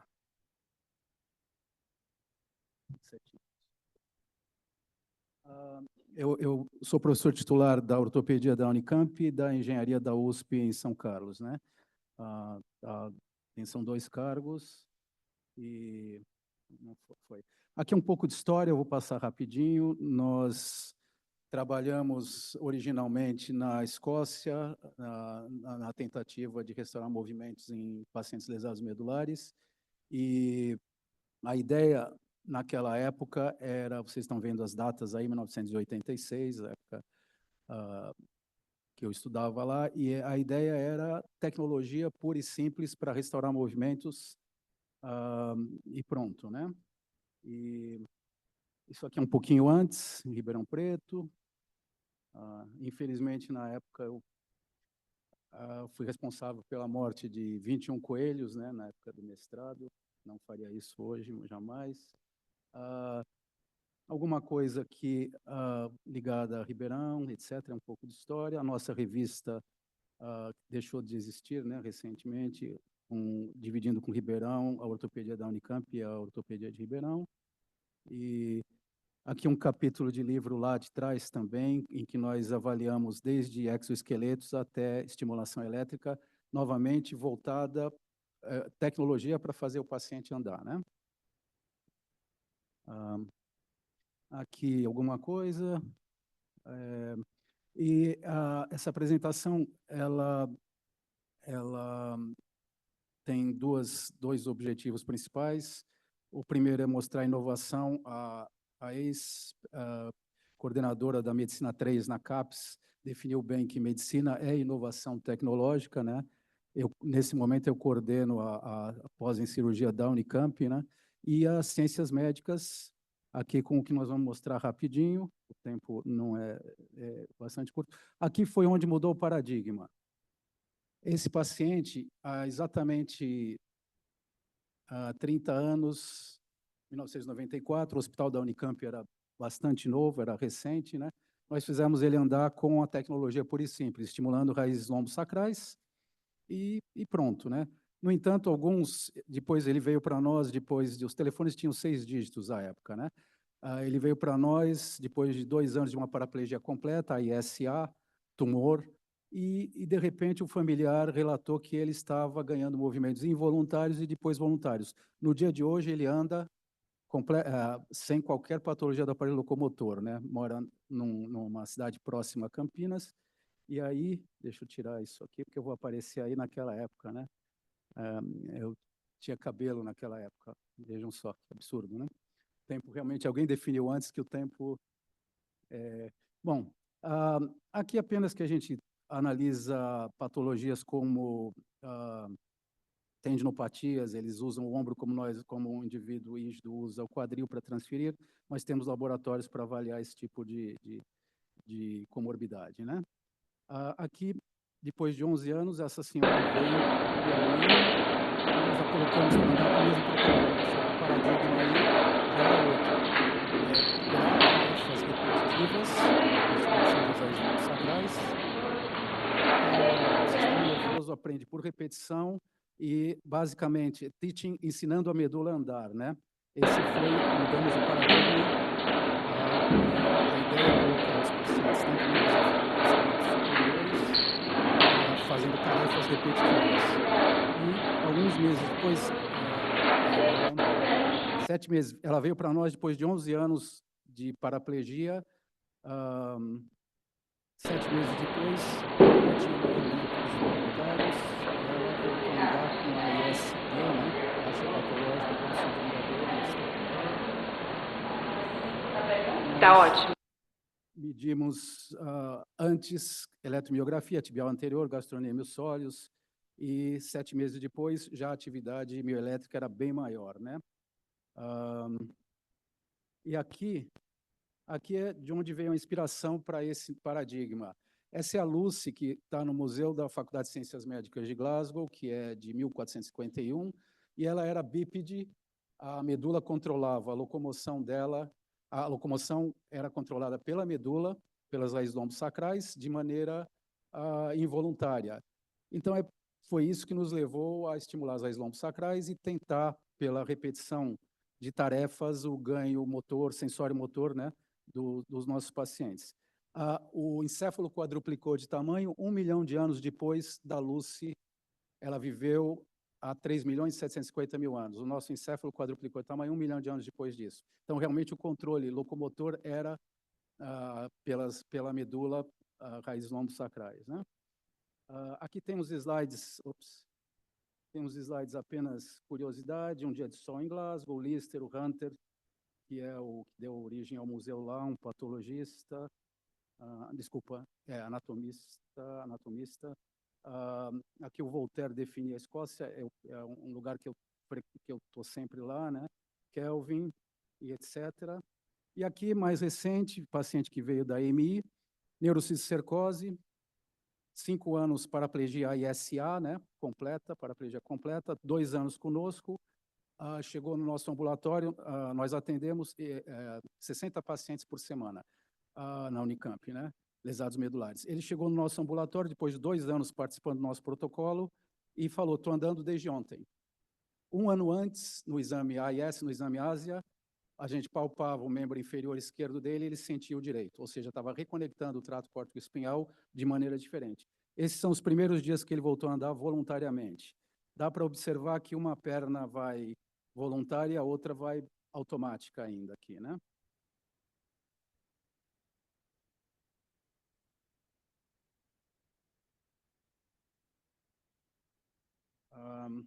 Tudo bem?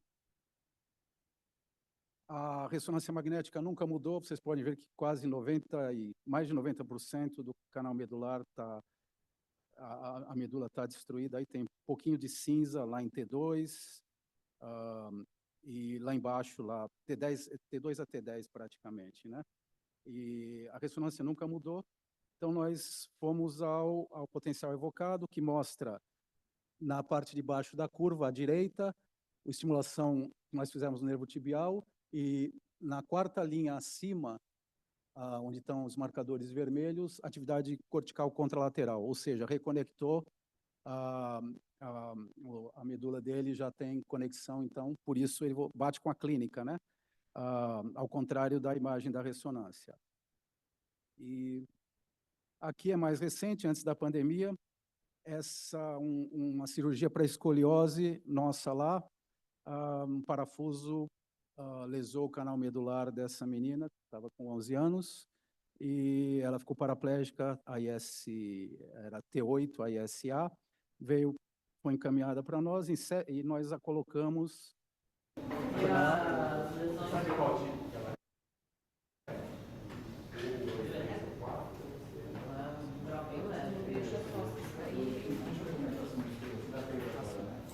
para andar na esteira, porque ela era pequena, com estimulação. Não andou com auxílio de andador. Ela já...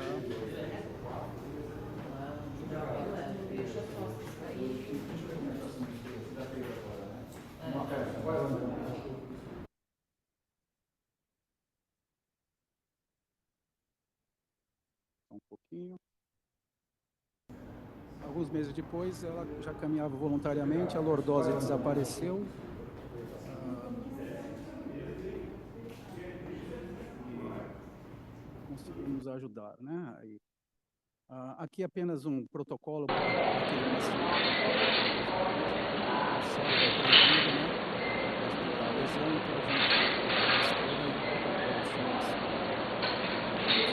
Essa estimulação não é muscular, apesar do potencial de ação que se propaga, é uma estimulação, não é muscular, né? Aqui, então, ela aqui happy hour com alunos da graduação, para discutir artigos. Aqui uma colaboração nossa com a Universidade Livre de Amsterdã e toda a nossa equipe. No centro são os holandeses, ela terminou ano retrasado essa colaboração. Temos uma nova com a Air Amsterdã e temos uma que a gente está envolvido em um CAGE, osteoindutivo e reabsorvível, para artrodese de coluna, né? Que é com Eindhoven. Aqui temos FAPESP financiando nossos laboratórios. O novo grupo, os holandeses, aqui foi agora em outubro, em Eindhoven. A ideia é um CAGE osteoindutivo para 2028. Osteoindutivo e reabsorvível para artrodese de coluna. E, muito bem, a gente trabalha em cima de osteoporose, temos para-atletas, os melhores do mundo em para-badminton, tiro e alguns outros esportes, né? Trabalhamos com a realidade virtual para melhorar o treinamento desses atletas, particularmente para badminton.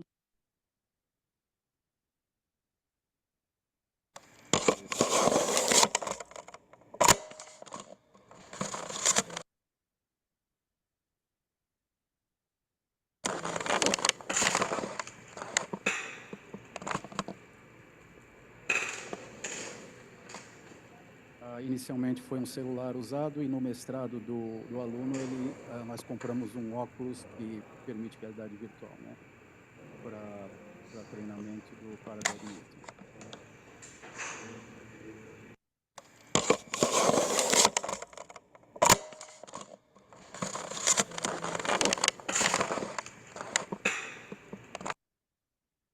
Publicações. Osteoporose, o paciente andando, as trabéculas que sobreviveram, rapidamente eles têm osteoporose, cerca de 1 ano e meio após a lesão medular, o paciente perde 40% do terço proximal da tíbia e assim por diante, fêmur 35%, terço distal do fêmur, e a gente colocando para andar as trabéculas sobreviventes, a gente consegue depositar cálcio lá e a resistência a suscetibilidade a fraturas cai bastante, ele fica se fizer uma densitometria óssea, muitas vezes o médico nuclear, não sabendo a história do paciente, acredita que o osso está normal. No exame de densitometria óssea não vai acusar osteopenia ou osteoporose, né? Isso aí mostra que quem anda ganha os marcadores bioquímicos de formação óssea aumentam, os de reabsorção óssea diminuem, então massa óssea é aumentada. E aqui algo interessante, que pacientes com lesões acima de T6, particularmente tetraplégicos, têm disreflexia autonômica, que eleva a pressão arterial deles para valores, por exemplo, 26/18, simplesmente por estímulos de dor, como constipação ou bexiga cheia, como o sistema simpático desses pacientes não está intacto, não existe compensação. E, associado a isso, bradicardia. E isso é urgência médica, porque esse paciente não pode ser medicado, tem que se procurar com vasodilatador ou beta-bloqueador, tem que se procurar o que está causando essa disreflexia autonômica, né? E que a meia-vida de drogas é maior do que o tempo que leva para o estímulo de dor desaparecer em geral, né? E a gente desenvolveu com auxílio, foi uma aluna que está fazendo residência na USP em São Paulo agora, fez 3 anos de engenharia na USP e foi fazer medicina na Unicamp, e compramos um retinógrafo e passamos a diagnosticar disreflexia autonômica com esse retinógrafo em 10 segundos, é um celular, colocar retinógrafo desenvolvido em São Carlos, né, ele fotografa a retina do paciente, artéria para retina mais ondulada significa picos hipertensivos. A junção, onde junta veia e artéria também. Então, aqui a gente vê tortuosidades, é só exemplo. Então, a tecnologia permite um diagnóstico em alguns segundos da disreflexia autonômica. E as imagens são muito boas. Comparamos o atleta paralímpico com o tetraplégico, atleta paralímpico com o sedentário e tetraplégico, e ficou claro que o atleta paralímpico tem 2 vezes mais risco de disreflexia autonômica do que o sedentário. Ao mesmo tempo, existem muitas... o esporte paralímpico é essencial, tanto em motivação quanto protege articulações, mas isso são outros aspectos, né? Ausência do simpático.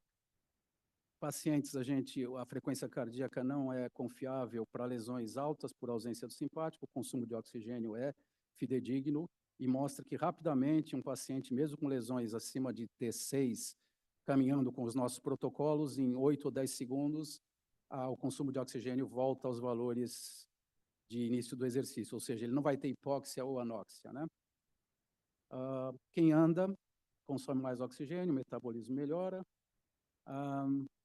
A gente também conseguiu perceber que a temperatura da pele abaixo do nível de lesão é a temperatura ambiente nesses pacientes, então eles não podem, por exemplo, entrar em piscina não aquecida, isso foi publicado também.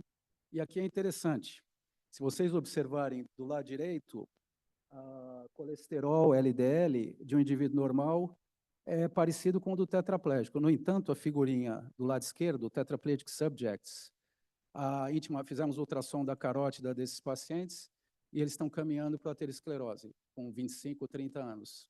60% maior a íntima média da carótida do que um grupo controle, por exemplo.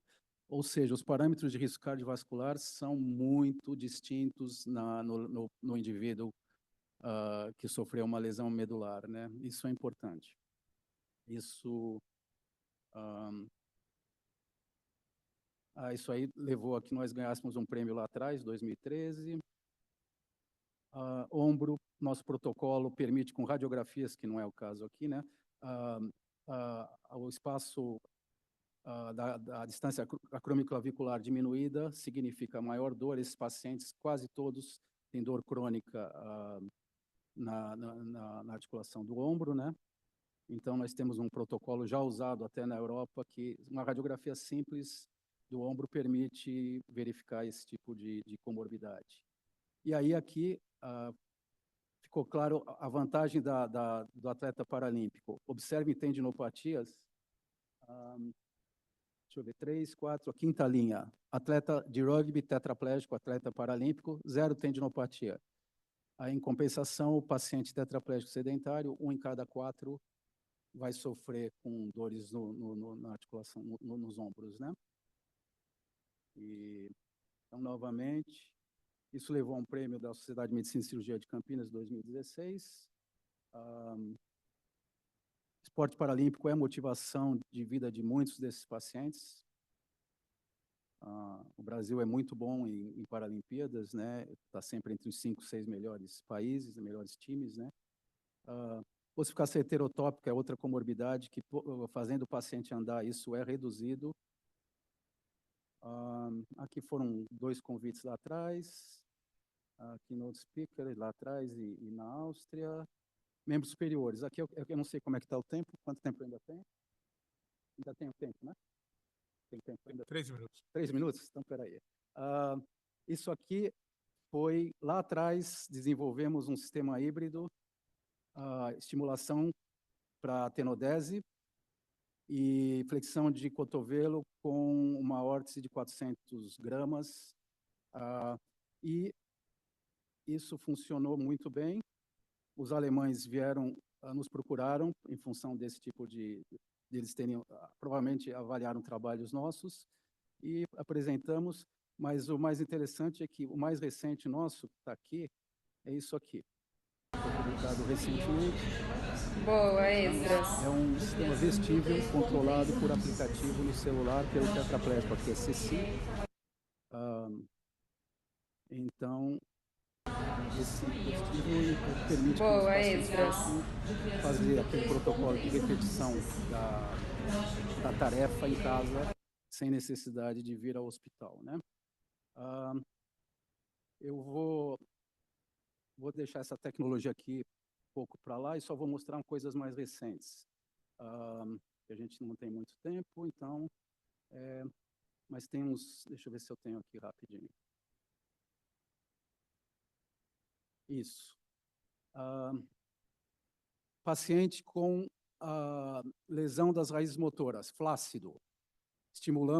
Utilizamos um protocolo diferente do que eu mostrei até agora para estimular diretamente o músculo com intensidades, frequências muito maiores. E ele vai, um vídeo, ele vai mostrar o que ele fazia há pouco menos de 1 ano, abaixo de T12 a lesão, paraplégico flácido, o que ele conseguia fazer de flexão de quadril.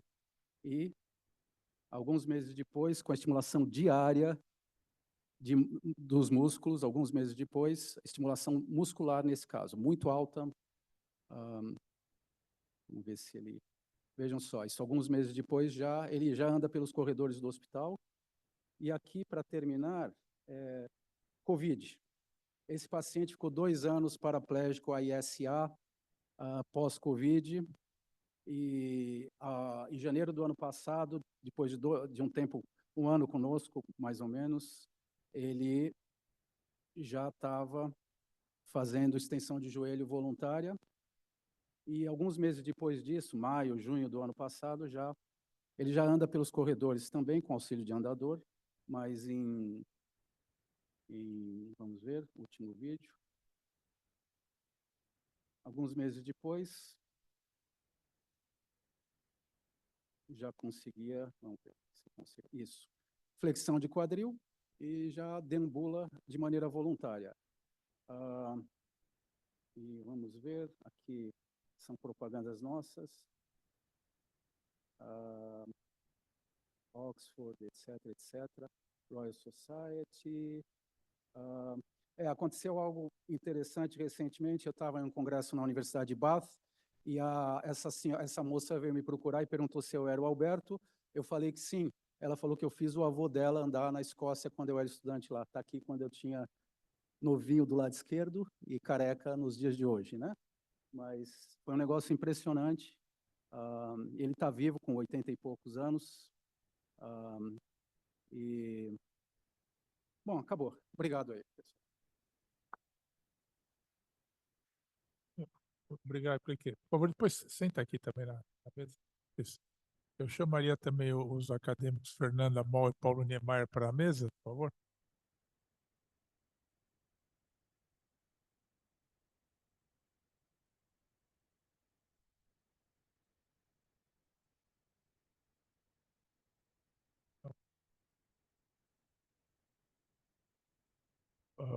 Paulo, passamos a palavra primeiro para a Fernanda, é isso?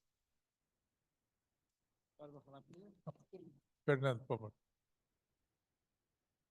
Boa noite a todos, excelentíssima presidente acadêmica Eliette Pusquelar, excelentíssimo presidente acadêmico Pietro Novellino.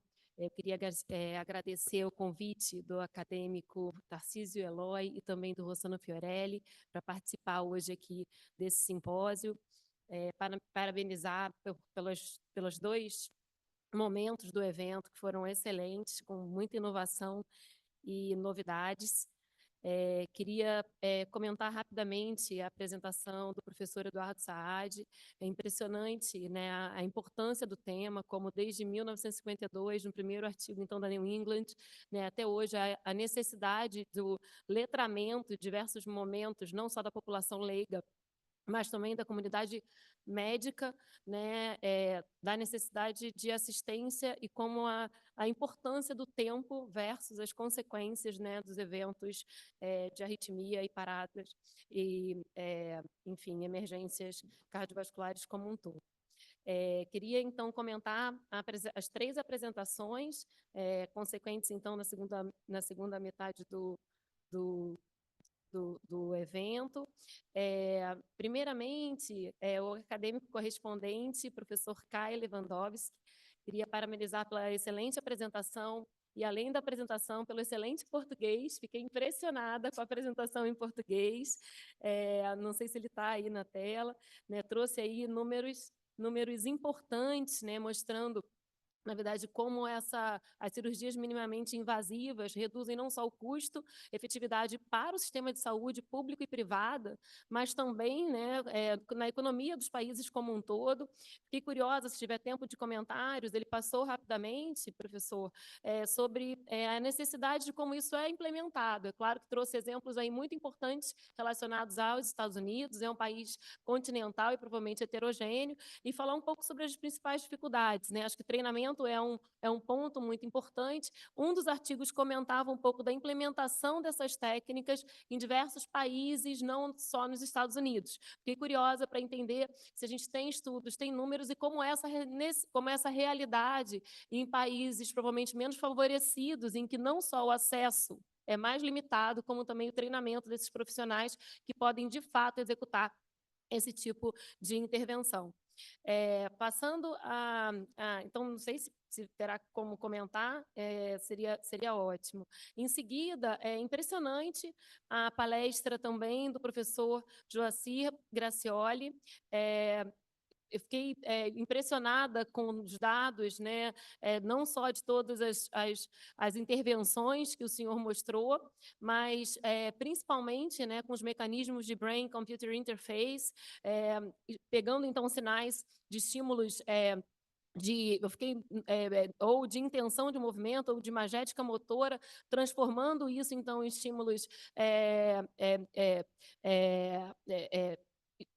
importantes, né, para que fossem então transcritos e realmente eficácia de tratamento. Fiquei curiosa se todos esses dados, né, que são então também utilizados não só para o mapeamento dos sinais cerebrais, mas também para o refinamento do motor, né, das diversos movimentos, digamos assim, como o senhor mostrou, se ferramentas como inteligência artificial, não só do brain recording, mas também dos próprios movimentos, né, se já estão utilizando, quer dizer, se aprende com os dados, né, e executa, na verdade, melhor com os dados coletados dos pacientes. Eu tive a oportunidade de conhecer um pouco dos estudos da Neuralink, principalmente pré-clínicos lá na Califórnia, e fico super feliz, né, de eles estarem chegando aí a dados clínicos implementados em si. Mas fico imaginando que provavelmente bastante métodos de análise desses grandes dados os senhores devem estar utilizando para refinar ainda mais a eficácia desses tratamentos. Por fim, a apresentação do professor Alberto Cliquet, também impressionante a diversidade dos diversos programas de reabilitação, né, em que temos da Unicamp, assim como hoje vimos na primeira metade do simpósio, Como brasileiros, eu acho que nos orgulha de termos centros como a USP, a Unicamp, oferecendo para a população, independente do seu acesso, da sua oportunidade acadêmica, tratamentos no estado da arte, né? Ao mesmo tempo que a gente fica muito feliz dessa possibilidade, também gera uma certa angústia e tristeza, como isso não é a realidade da maior parte dos brasileiros. Então, eu queria deixar aqui os meus parabéns enormes para as duas instituições que promovem e fazem acreditar que é possível, né, no nosso país também.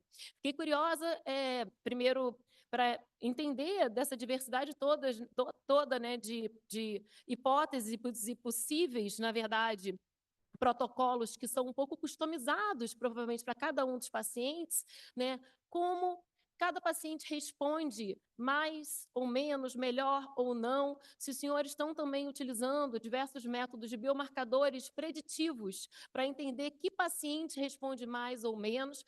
Imagino que isso também influencie bastante o planejamento, né, de protocolos custo-efetivos. E mais do que isso, né, que sejam alternativas que, de fato, beneficiem os pacientes específicos e tragam maior esperança para cada um deles. Por fim, eu queria saudar todos os acadêmicos, que eu esqueci de falar no início, e dizer que foi um prazer muito grande estar aqui e poder aprender demais com essa tarde maravilhosa. Obrigada. Obrigado. Acho que o Paulo poderia falar e depois os palestrantes responderiam de uma vez só. Paulo, por favor. Que eu estou atrás da televisão. Boa noite a todos. Eu quero cumprimentar a nossa presidente Iliete Busquelar, nosso eterno presidente Novelino, ao doutor Eloy, o convite para participar aqui da mesa, e o Fiorelli.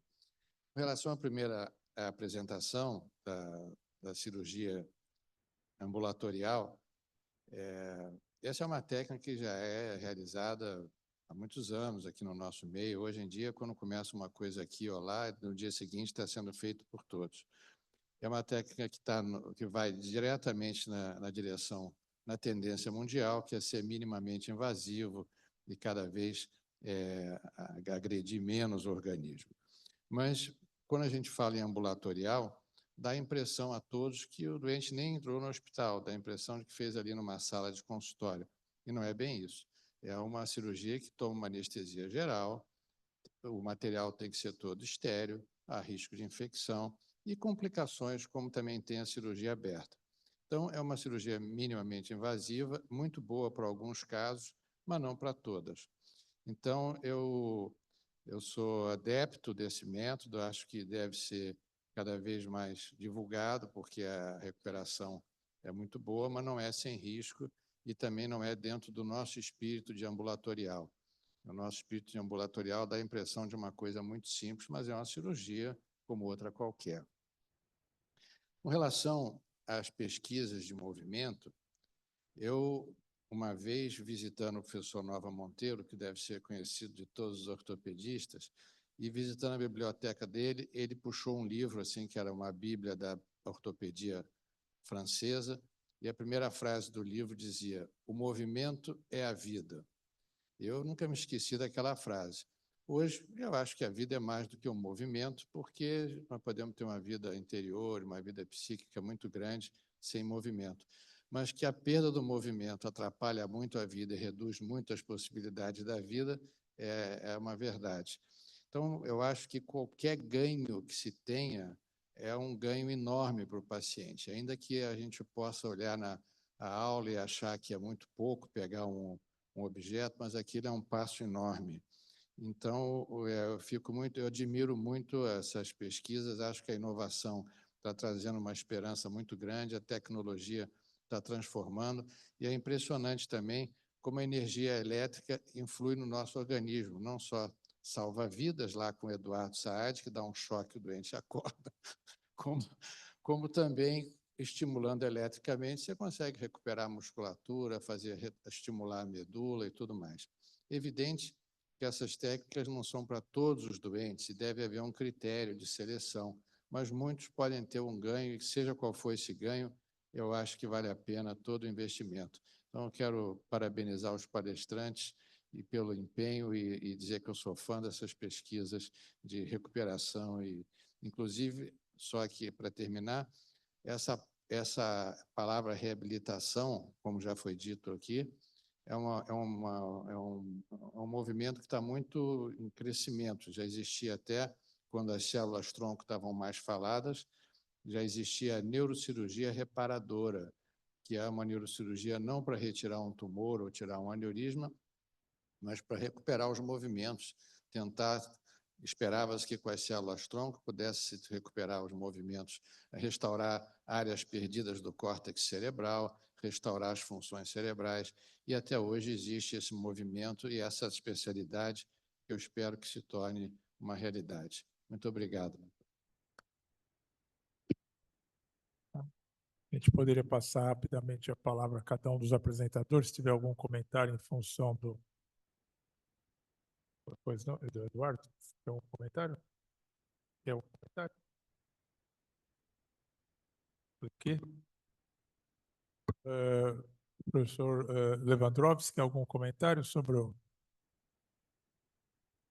Não. E Joacir? Oi? Posso Pois fazer não, um pois não. comentário? Sim. Ok. Muito obrigado a todos. Uma oportunidade muito boa apresentar nossos resultados e protocolos. Eu quero comentar que a cirurgia endoscópica é feita em um centro cirúrgico ambulatorial aqui nos Estados Unidos, quais são como pequenos hospitais com todos os recursos que vocês encontram num hospital. Nosso modelo de atendimento é maior do que o local onde a cirurgia é feita. É uma mudança de paradigma sobre que fazemos cirurgia. Nós não afastamos do uso de critérios baseados em imagem e tratamos geradores de dores. Um cambio de paradigma muito grande. Muito obrigado. Obrigado.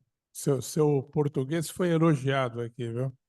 Obrigado. Muito prática. Joacir, você tá conosco ainda? Não. Então, mais uma vez agradecendo a todos, eu passo a palavra à nossa presidente, por favor. Não, eu só queria fazer um comentário que eu queria concordar com o acadêmico Paulo Niemeyer, porque realmente qualquer coisa que é perdida é uma sensação horrorosa. Portanto, uma pequena coisa ganha como um movimento, mais do que o fato em si do movimento, eu acho que é uma busca de uma nova independência, é muito importante para o paciente. Agora, eu queria continuar dizendo que depois do que o doutor Eduardo Saad falou, eu acho que é mandatório que a gente reative a nossa sala de reanimação, porque eu comecei a ficar em pânico. Então, eu acho que a gente tem que fazer isso mesmo. Ele se propõe a ajudar, a gente cobrará isso.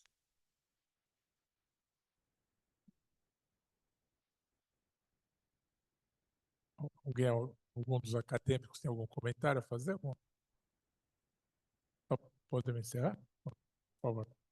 Bom, se ninguém mais quer fazer uso da palavra, eu gostaria de dizer que o que não aconteceu hoje, ou seja, a votação para a comissão examinadora dos trabalhos em memorial do doutor Eduardo Saad foi transferida para a próxima quinta-feira, e eu espero que os acadêmicos venham, porque é muito importante que a gente discuta o formato para o próximo ano. Eu, pessoalmente, quero dizer que não estou satisfeita com a frequência que nós temos tido na academia e estou muito interessada que mais acadêmicos frequentem a casa. Portanto, vamos inventar coisas que atraiam os acadêmicos de volta à academia, porque não são os acadêmicos de fora do Rio. Pelo menos os acadêmicos do Rio precisam vir mais à academia.